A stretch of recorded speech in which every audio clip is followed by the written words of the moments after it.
Hello everyone, welcome back to my channel.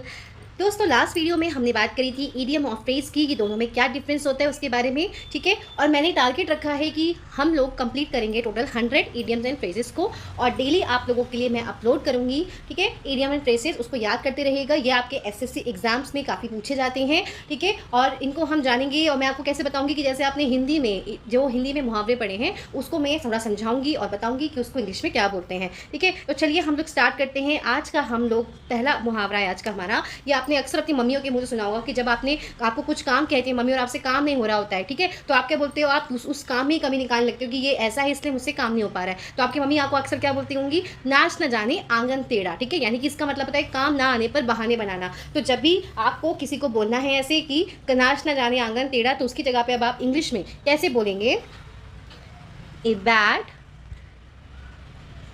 Bad workman always blames his tools, ठीक है।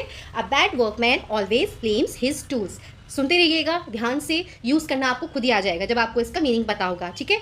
अब आगे आते हैं कि अत्यंत दुबला पतला व्यक्ति के लिए, यानी कि जो बहुत ही दुबला पतला होता है, बहुत कमज़ोर होता है, बहुत पतला होता है, तो उसके लिए आप इडियम यूज़ करते हैं ए bag of bones, A bag of bones.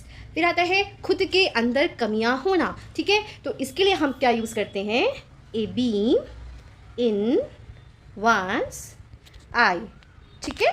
आगे आता है कांटों की सेज। देखो, कांटों की सेज का मतलब होता है बहुत ही अनकंफर्टेबल जब सिचुएशन हो जाती है, ठीक है। हिंदी में बोलते हैं असहज स्थिति, ठीक है। तो अनकंफर्टेबल सिचुएशन के लिए आप लोग यूज़ करते हैं, जब भी आपकी कोई अनकंफर्टेबल सिचुएशन होती है तो उसके लिए आप यूज़ करते हैं ए बैग ऑफ थॉर्न्स, ठीक है।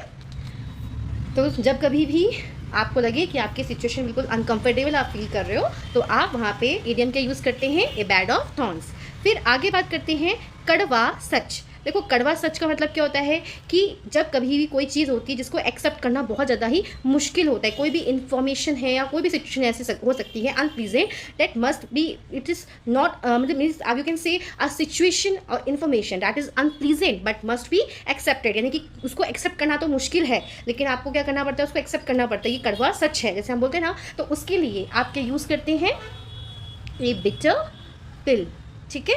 मतलब कि सच कड़वा है लेकिन क्या करें, ना चाहते हुए भी एक्सेप्ट करना ही पड़ेगा कि ये कड़वा सच है, तो उसके लिए आप यूज़ करते हैं अ बिटर पिल, ओके।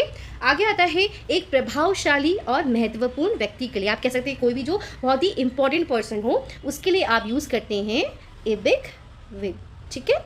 यहाँ पे भी ध्यान से सुनते रहिएगा, फिर इनकी प्रैक्टिस भी करिएगा, ठीक है। फिर हम बात